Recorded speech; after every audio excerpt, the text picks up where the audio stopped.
What kind of function? Name the function that would produce this graph. Quadratic. A quadratic function. That's what I want you to say. So that's a quadratic function. So the graph of a quadratic function is the shape of a parabola. So that's a parabola. So we're going to be looking at quadratic functions.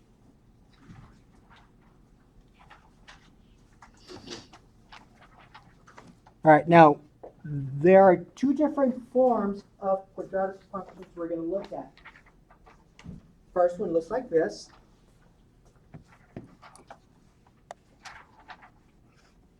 Ax squared plus bx plus c. That's the first one. So you're going to have some functions that's going to look like this, be written like this. That's called standard. I'm sorry, that's called general form or standard form. Some books call it standard. Some will call it general. General, depending on your book. The other form is this. Here's the other form.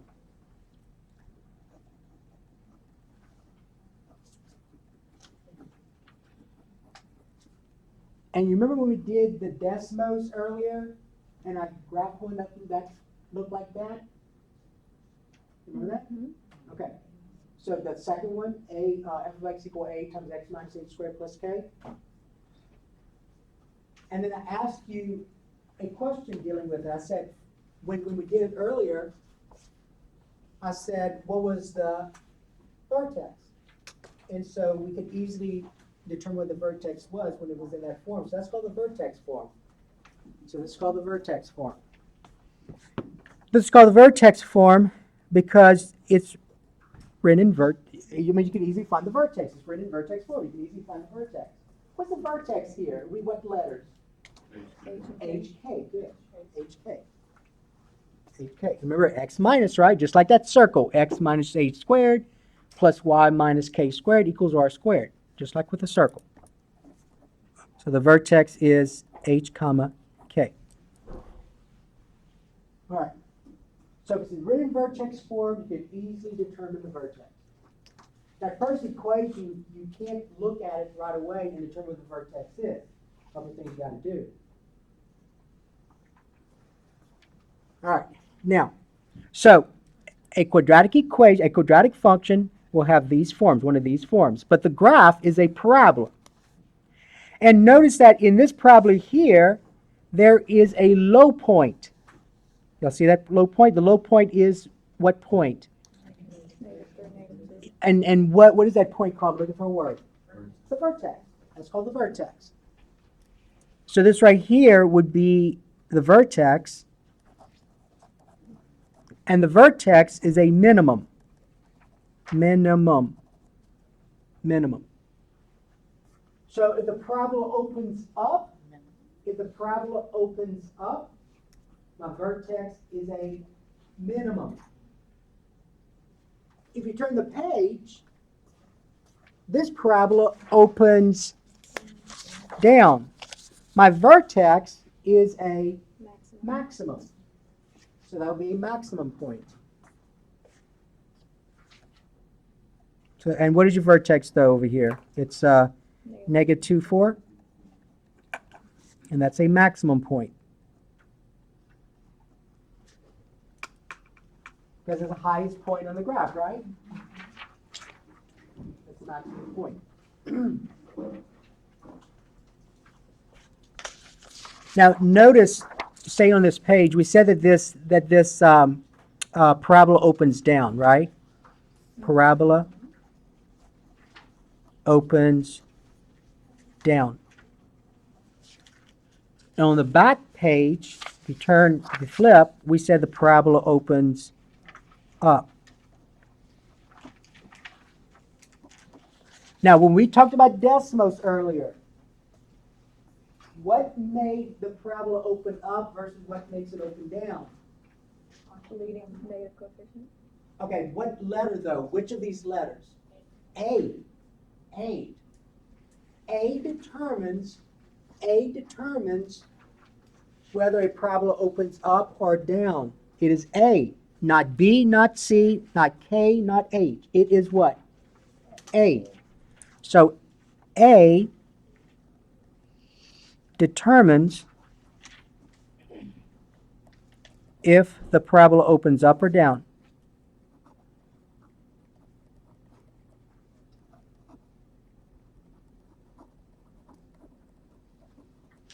All right, so A determines if the parabola opens up or down.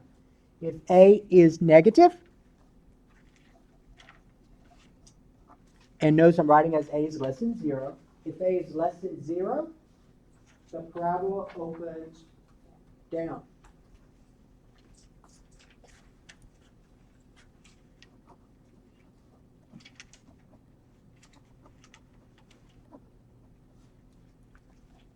If A is positive, greater than 0, the parabola opens which way?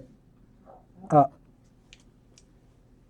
So the one we're looking at now, whether it's in standard form or vertex form, A is what kind of number that I'm looking at? Positive. Positive. A would be positive.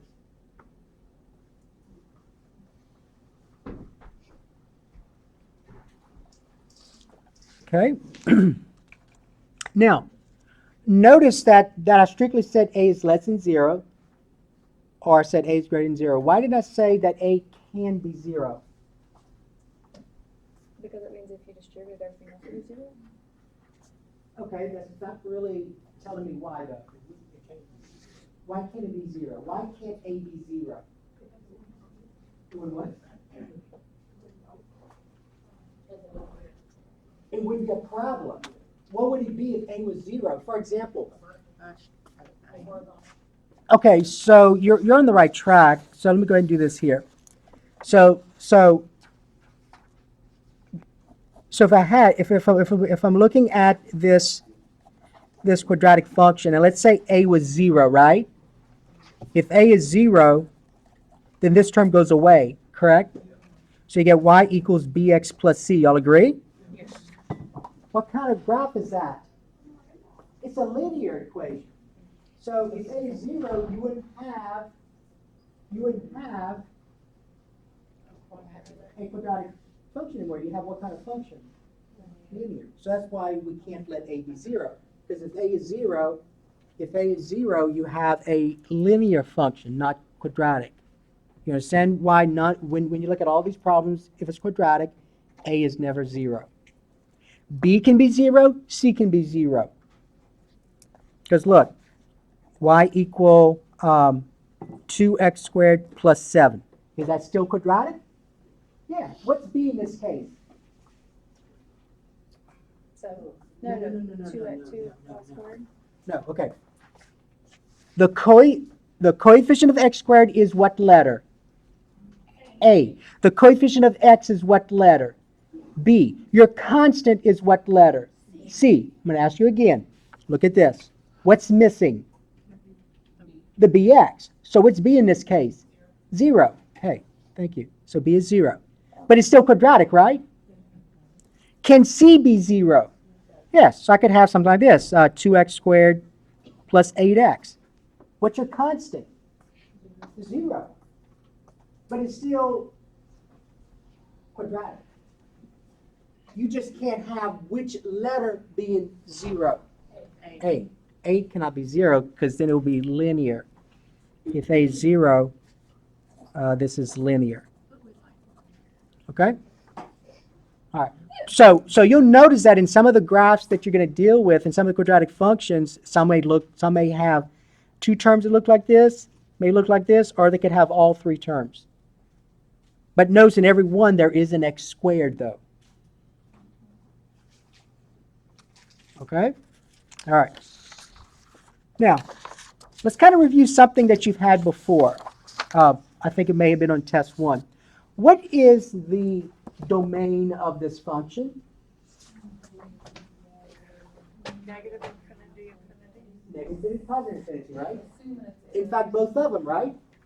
You remember the ruler we took from left to right, the domain? All right.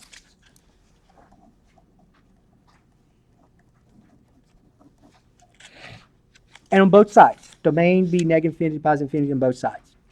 The range, though, and you had this on a worksheet on a test, what's the range of this? Now, I got on you for not drawing your arrows. Now, I got this from online, and I could have put an arrow there, but if there's no arrow there, just assume there are arrows. But that's not mathematically correct. You're right. Negative infinity to what? 4, very good. Not -2, right? Correct. 4, your y coordinates, your range set of y coordinates. But we put a bracket. Now, some of the worksheets you turned in today had open circles on it. We're talking about domain and range. Those had to have parentheses. Good. Which one has the braces? We never use what the braces for. So that's a bracket, that's a parentheses, and what was the? That's when you're talking about a finite set. You have a set. This is an interval. So she's questioning, remember when you had a finite set of ordered pairs, like 4 set of ordered pairs? We had to use braces for those, not an interval? Okay. See, we use intervals because that's an infinite set of ordered pairs. That's what the parentheses Okay. denote, that keeps going and the bracket stops. Now be careful, you said the parentheses denote it keeps going. Like Are you talking about infinity, negative infinity? That's what you're talking about. Okay. Right. All right. Because on your worksheet today, that statement really is bothering me.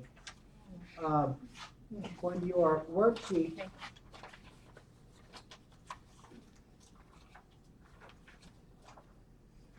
guess I didn't have to do that one today yet. Oh wait, it's right here. Okay, one of the worksheets, you had this. So if I talk about the domain, you go from -4 to infinity. Well, that has parentheses. Okay, so that doesn't mean it keeps going. So parentheses have nothing to do with it keeps going. It's infinity, negative infinity that you're referring to. Right. Okay. All right, so notice that kind of looks like a bracket of parentheses. Okay, parentheses, okay. Yeah. See, it's kind of like, is that a parentheses? So make it look like parentheses. Now, for this one, I could look at the next one and say, well, that's her bracket. So I can say, well, that was a bracket, then that would be a parentheses. But you see why she chose a bracket here? Because this is what kind of circle? Closed, okay.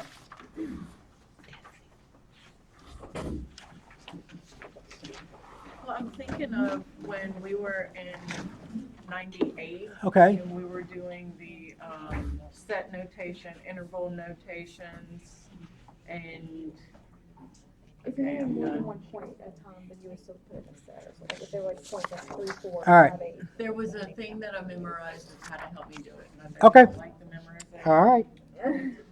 Okay, now let's talk about something new now. Listen carefully.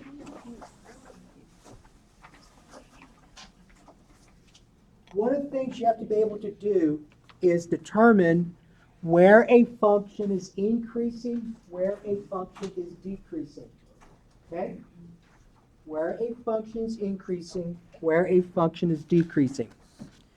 So let's talk about that. So where, and I'm going to call this f of x. So make sure you put f of x on here. F of x. So let's call that f of x. So where is f of x increasing, decreasing? Okay, so where is the function increasing? Where is the function decreasing? That's what I'm asking. All right, now, whenever you're talking about increasing, decreasing, you're asking yourself this: where are my y coordinates increasing and where are my y coordinates decreasing? So you're looking at your y coordinates. You're seeing where are they increasing, where are they decreasing. That's one of the things you're looking at. So in other words, and you always go from left to right on the graph. So when I move from left to right, just like I'm looking at the domain, notice that this y coordinate here is smaller than this y coordinate here, right? So what's happening to these y coordinates here? Increasing, and then all of a sudden they're doing what? Decreasing. Okay, so you understand that idea, right? So when we talk about increasing, decreasing, we're going along the graph from left to right, like you're going along the x-axis. So as I'm going along the x-axis, notice this y-coordinate here is smaller than this y-coordinate here, and so on. Then it reaches a max. And then all of a sudden, my y-coordinates are doing what now? Decreasing. So increasing, and then what? Decreasing. Okay. If I turn the back, what's happening on this side? Decreasing, and then at the low point, it starts doing what? Increasing. All right, you understand that? Okay. So when we talk about increasing, decreasing, we're talking about what are the where the y's increasing, where the y's increasing. So my y coordinates are decreasing. They're getting smaller and smaller, and then it reaches this lowest point, and then all of a sudden my y coordinates are doing what? Increasing. This y coordinate is smaller than this y coordinate, and so on. They're getting bigger.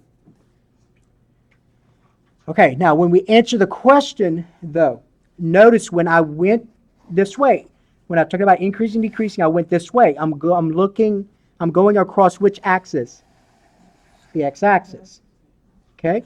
So when you answer the question, you're giving me the x-coordinates where my y's are increasing, and the x-coordinates where my y's are, what is it, decreasing? Decreasing, increasing. Both of them. All right, so listen carefully now. Sometimes it helps if you have colors. So those are with little kids, just take some of their colors. It does help. So the way I'm going to do this, and you don't have to, you can use a ruler to help you. But notice, if I talk about, let's go back to that page where I had the phrase, where is f of x increasing, decreasing? Let's do this one first. So when I went from left to right, along the domain, so when I go from negative infinity to this maximum point, what are my y values doing? Increasing. All right, so you're going to say increasing,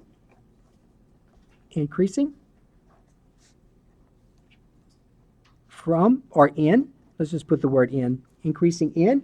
And then the interval along the x-axis that's occurring. Okay, so look, I'm going to do this. Here's my maximum, right? I'm going to do this right here. So that red line indicates that this red line divides the x-axis into how many parts? 2. From negative infinity to this x-coordinate right here, what are those y values doing? Increasing. And then from negative 2 to infinity, what are those y values doing? Decreasing. Okay, so here's the way you're going to write it. So you're going to say increasing from negative infinity to what x-coordinate? No. X-coordinate. Negative 2. See how some of you said 4? Go ahead and use that colored pen. So you're going along your x-axis. So negative infinity to negative 2, those y values are increasing. And I know you're going to see that parentheses there. You're going to say, oh, wait a minute. Why did you have a bracket? Whenever we're talking about increasing, decreasing, we're talking about open intervals. It's so far for us, only if we're talking about domain range do you use brackets versus parentheses. But whenever we're talking about increasing, decreasing, use open intervals. Now, if for some reason you put a bracket on negative 2, I'm not going to take off any points, although it's incorrect. Increasing, decreasing is open intervals. Okay? Increasing, decreasing, open intervals. Nothing's closed. No brackets. Okay, so it's increasing when I go from x equal negative infinity to x equal what? Negative 2. It is decreasing in what interval? Negative 2 to what? Positive infinity. All right. So, mistake people make, though, is when they write increasing, decreasing, they say this. They say negative infinity to negative 2. They're looking at the y coordinates. No, that's not what you put there. When you're asking where is f of x increasing, decreasing, you got to tell me what are the x coordinates where my y's are increasing. What are the x coordinates where my y's are decreasing. All right, so this is your domain. So remember, the interval you use here is your x coordinates, your domain. So I'm going from negative infinity to negative 2. What are those y coordinates doing? Increasing. And then from negative 2 to infinity, what are those y coordinates doing? Decreasing. Okay? Let's do the other page. So if I look at this one, you can tell me right away f of x is increasing, and then the interval, and then f of x is decreasing in what interval? So it helps. Remember, you go from left to right. So as you go from left to right, and you see this ruler is touching different points at a time. So what's happening to these y coordinates as I move from left to right? Your y values are decreasing. Then it reaches its low point, and all of a sudden it's increasing. But you got to use the x coordinates. So if you need to divide the x-axis, then draw your red line. Remember, that red line always goes through which point? The vertex. And that's where your high point, your low point is. That's where your max min is. It's at the vertex. So what do you think your graph, where's your, now if I go this way, it's decreasing, right? Mm-hmm. So in the blank for decreasing, what will I put? Negative infinity to negative 3. And then for increasing, you're going to say what? Negative 3 to positive infinity. All right, open intervals. The only time you're going to possibly need brackets is if we're talking about domain range. But everything else so far is going to be open intervals. Okay? All right. Now, let's do a little bit more with increasing, decreasing. So what I'm going to do now is, I know we're working on quadratics, but I'm going to give you a page, and we're just going to the first page for right now, and I just want to know where is my function increasing, where's my function decreasing. Okay? So I'm going to give you a page. It's not going to be a quadratic. But I just want to see if you can tell me where it's increasing, where it's decreasing, based on what we've talked about. Okay, so let's look at this one here. Now, is this a quadratic function? Yes or no? Is that a quadratic function? Yes. No. Okay, why'd you say no? It's not a parabola. It's not a parabola. That's not a parabola. That is not a parabola. A quadratic function, if you looked at those graphs that you drew, a quadratic function looked like a parabola. The arrows were pointing in the same direction. There were only two arrows pointing in the same direction, either going up or doing what? Going down. It doesn't look like a parabola. Now, in one of the sections we'll get to, you're going to see that still a polynomial function, just not quadratic. That would be a polynomial function that had the largest exponent being odd. So probably x cubed or something like that, or x to the 5th. Are quadratic functions anything besides a parabola? Quadratic functions, what's the shape of a quadratic A function? parabola? Parabola. So nothing else. No, parabola. All right. Now, what I want to do, though, is just talk about increasing, decreasing. Increasing, decreasing. All right, so I go along my x-axis, and as I'm going along my x-axis, what's happening to my y values? Decreasing. Sometimes it helps to take your kids' crayons. Decreasing, and then I reach a min, right? Mm-hmm. And then all of a sudden, what's happening to these y coordinates? increasing, and then all of a sudden what's happening? Decrease. I reach a maximum right here, and then all of a sudden it changes to what? Decrease. Decreasing. So how many red lines did I draw? 2. Those 2 red lines divided the x-axis, or separated the x-axis into how many parts? 2, 3. No, not 2. 3. 3 parts, right? You have the left, you have the middle, and you have the right. 3 parts. So if I asked you, and let's call this f of x, you would say f of x is increasing in how many intervals? 3.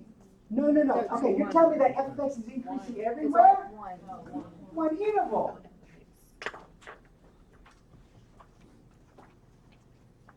It's increasing in this interval right here. Everywhere else, those other 2 intervals, what's my y values doing? Decreasing. So it's increasing when x is what? -1 all the way to x is 1. Open intervals, like that. So that's where my y values are increasing. Y values are increasing when from x equal -1 to x equal +1. Where's my function decreases? How many intervals? 2.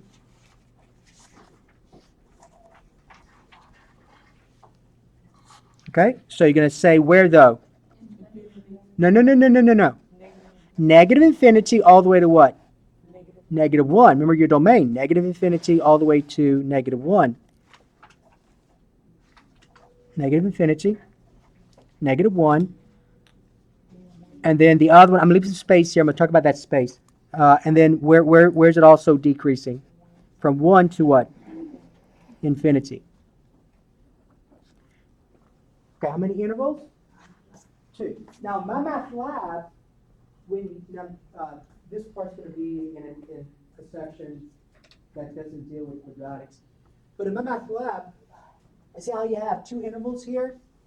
In my math lab, they're going to tell you to separate them by commas. So in my math lab, you can do the first interval, then you're going to do a comma, right? And then the next interval. Mathematically, though, we use, if you do it by hand, we use the word union, or the symbol for union. So you'd say negative infinity to -1, union 1 to infinity. Now, if on the worksheet or the text you put a comma, it's no big deal. But in mathematical terms, you're saying that my function y f of x is decreasing in 2 intervals. So negative infinity to -1, union the other interval, 1 to infinity. Okay, so increasing, decreasing. I think for the most part you have an idea what that is, how to find it. Increasing, decreasing. Yes. On the one foot, and it's still, I get it, it seems like it's trending down. So No. Okay, so you had this on other worksheet, and so remember, you go along the x-axis.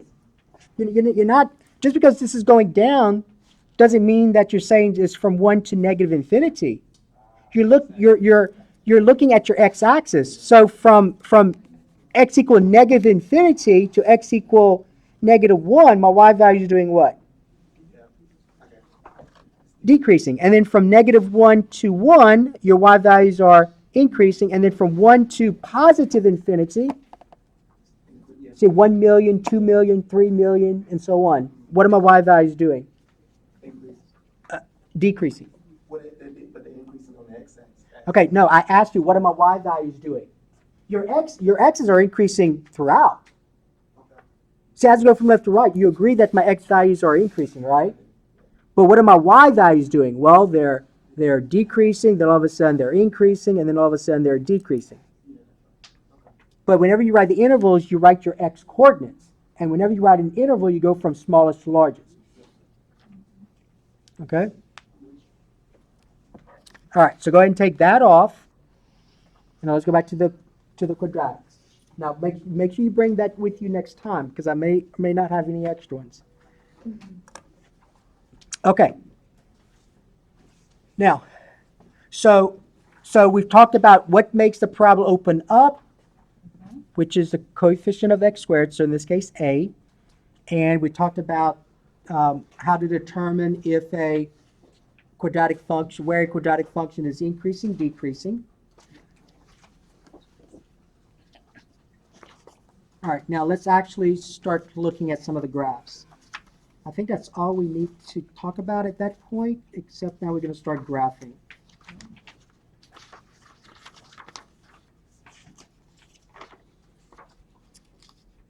All right. Oh, okay. One other thing I forgot to mention.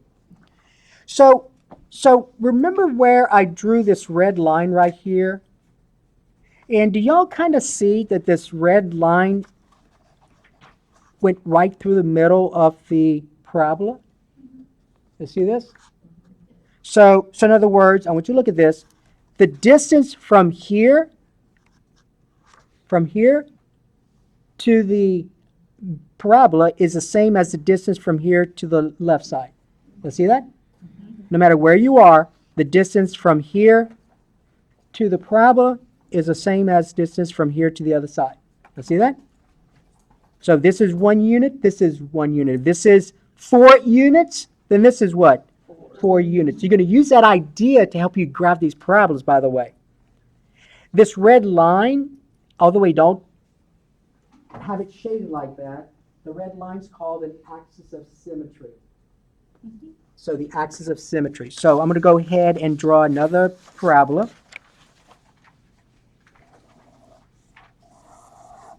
And let's say I had this parabola right here. And remember, the axis of symmetry, you think of the word symmetric. So if you were to take your own body and just draw an imaginary line right through the middle, and you fold yourself, hopefully they would overlap. So the axis of symmetry. The axis of symmetry always goes through which point? Which point? The vertex. So in this case, my vertex is here. So I'm going to draw a vertical line, and it will be a dotted. Whenever you draw your axis of symmetries on your graph, whenever you draw them, they're going to be dotted. And just make sure it's vertical, and it goes through the axis. I'm sorry, through the vertex. So that's called your axis of symmetry.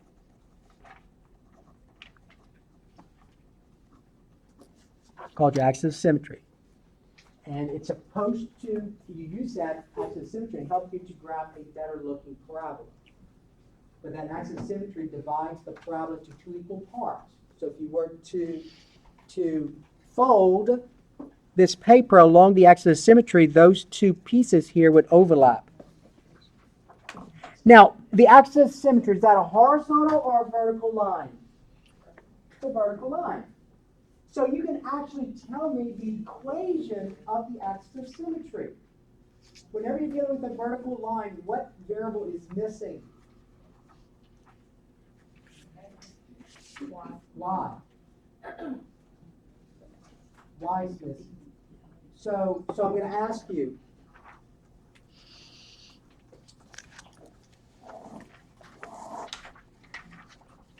if this is my vertical line right here, what is the equation of that vertical line? Don't take 3. X equals 3. X equals 3. A vertical line, your equation is x equal a number. Y'all forgot that. A horizontal line, it will be y equal a number. Because remember, that says x is always equal what? 3. So if you look at every point on this line, is x equal to 3? Yes, that's what that says. So, do you remember that the vertex, we label the coordinates as HK? HK? In terms of an equation, what would be the equation, the general equation of the axis of symmetry? X equal what? H. Good, x equal h, because what's my x coordinate here? H. So the axis of symmetry is x equal h. That's your axis of symmetry. X equal h. Okay?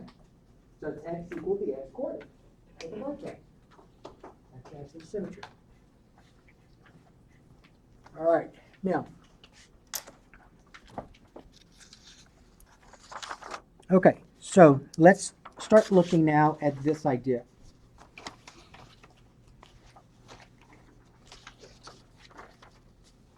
Okay.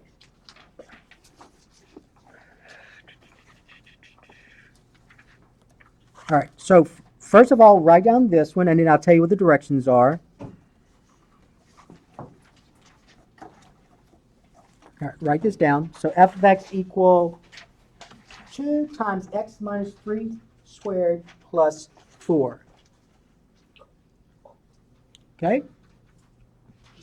All right, so the first worksheet is going to ask you, the first one you're going to get dealing with this section. This is section 3.1. Section 3.1. The first worksheet is going to ask you just this information. It's going to say, first of all, find the vertex. Well, what form is this a quadratic function? Yes. Yes, that's quadratic function. So the graph's going to be a parabola, keep that in mind. What form is this function written in? Vertex form. Vertex form. Remember, vertex form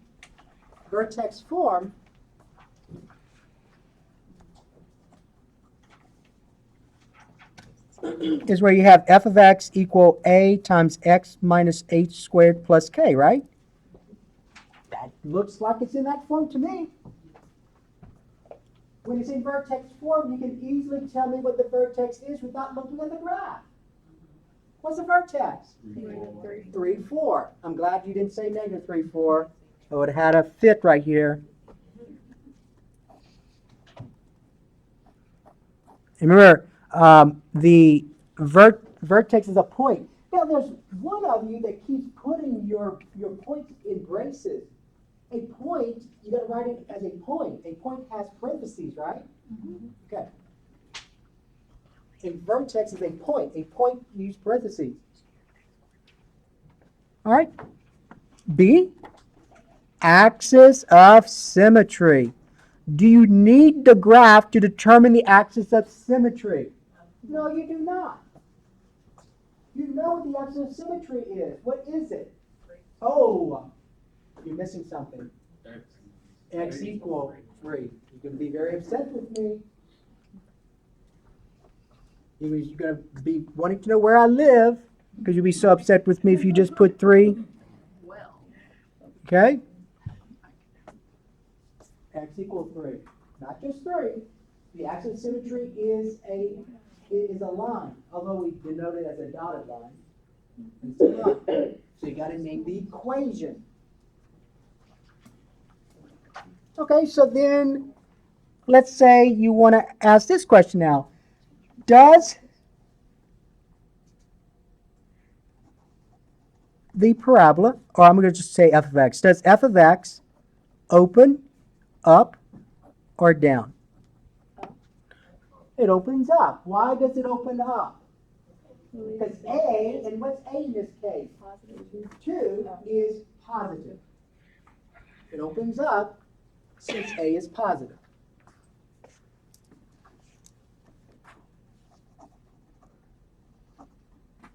So all this information is going to help you to draw a graph. I'm just going to put A is greater than 0, meaning A is positive. Because A in this case is 2, right? 2 is a positive number. Okay, now, so in your mind, you know that it opens up, correct? All right. Is the vertex, for this one here, is the vertex a min or a max? Who said max? Anyone say max? Why'd you say max? It opens up. Okay, opens up means this, right? That's open up. So now you're going to change what you're going to say, right? So is the vertex a min or a max? It's a min. Vertex is a min. Okay, so D would be, is the, so it's going to say like this, does the function, it's going to say this, does the function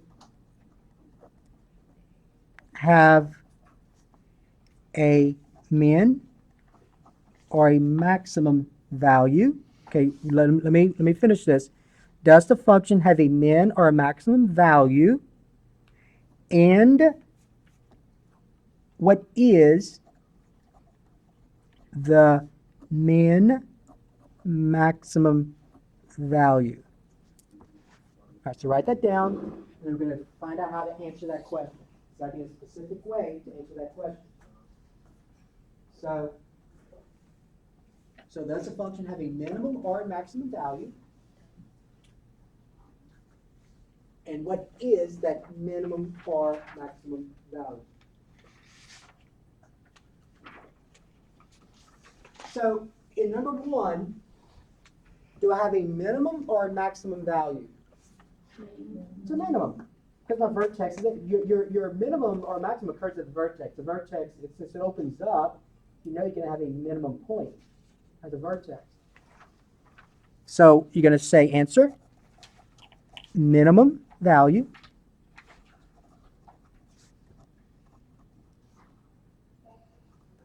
And it says this, what is the minimum value? Okay, now listen to what I mean by that. He's going to give you one number for that. So in your mind, and it helps if you kind of draw this on a piece of paper, right next to it somewhere. So you know that the vertex is in what quadrant? Where's the vertex? Quadrant 3? Quadrant 4? Oh, Lord. What is the vertex? It's the first quadrant. 3, 4 is in what quadrant? The first. You know your quadrants, right? 1, what's this one? 2, what's this one? 3, what's this one? You told your vertex, we said that earlier. 3, 4. Well, 3, 4 is in the first quadrant. And what's my parabola doing? Opening up. So here is your minimum point, right? Yeah. When I ask the value, and I'm going to go ahead and label the point. That's 3, 4. Y'all agree? Okay, now listen carefully. When they ask you for the minimum or maximum value, they're wanting to know that y coordinate. So make a point somewhere in your notes. When they ask for the value, that's your y coordinate they're looking for. So the y value, so when they ask for the value, that's that y coordinate. All right, so then you're going to say this. So it's a minimum value, right? And what is that minimum value? 4, because 4 is the smallest y coordinate on that graph. So you just write 4. Just write 4. Yeah. Now, I'm hoping you realize that there is no smallest x coordinate, right? You understand there's no smallest x coordinate, right? If you think there is a smallest, you better tell me what it is so we can discuss it. Do y'all think do y'all think 3 is the smallest x coordinate? No, because what's the domain? Negative infinity to infinity. There is no smallest. Every weekday. So whenever you're talking about a min or a max value, you're looking at the y value because you can't talk about the x. Because there is no smallest x coordinate on the graph, and there is no largest x coordinate on the graph. Because the domain is all real numbers. You can't tell me if the domain is all real numbers that there's a maximum x coordinate.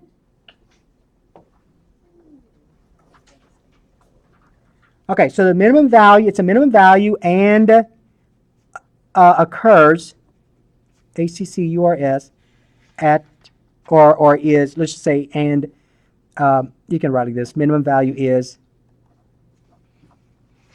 and then what is it? 4. So minimum value is 4. That's the smallest y coordinate on the graph. Because every other y coordinate on the graph is bigger than 4, right? Because your range goes from 4 to what? Positive infinity. There's That's your range, 4 to infinity. So your smallest y value is 4. Okay? All right, let's get to number 2. Let's look at this one. F of x equal negative 3 times x plus 5 squared plus 1. Same questions. First worksheet you'll be able to do very easily. Or at least the front page. There's a front page. What form is this in? Vertex form. That's in vertex form. So if it's in vertex form, then you can easily tell me the vertex. So part A, what's the vertex? Oh, Lord have mercy. What's the vertex? That's a 5 inside the parentheses. That's negative 3 times x plus 5 squared plus 1. What's the vertex? Negative 5, 1. Negative 5, 1. You'll keep forgetting about that kind of relating it to that deal, that circle equation you dealt with. X minus 8 squared plus y minus k squared equals r squared, right? It was x minus. So if you look at your vertex form,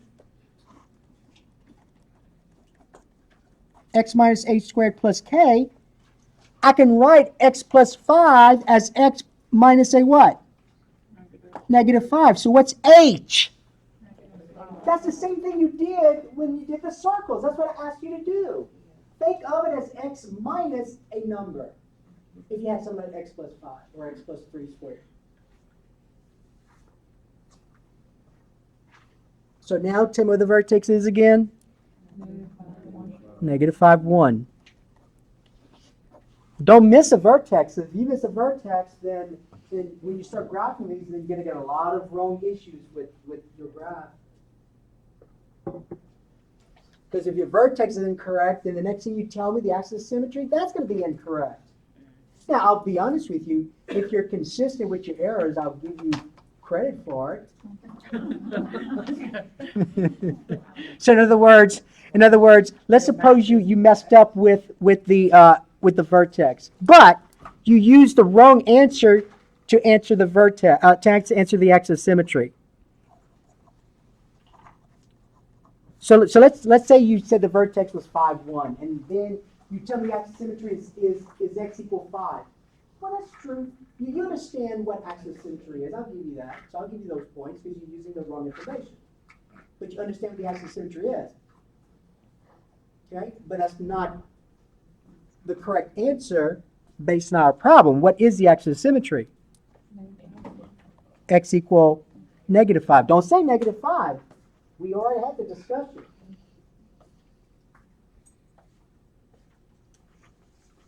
All right. Next one. Does the function have a does it open up or down? It opens down.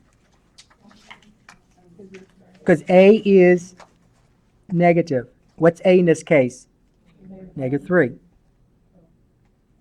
Okay, so it opens down since a is negative.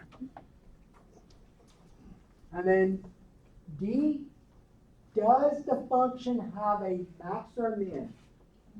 It has a maximum because it opens down. So in your mind, and it helps if you actually kind of do this, where's the vertex located? What quadrant? Second quadrant. So let's say that this is the point negative 5, 1, and it's opening up or down? Down.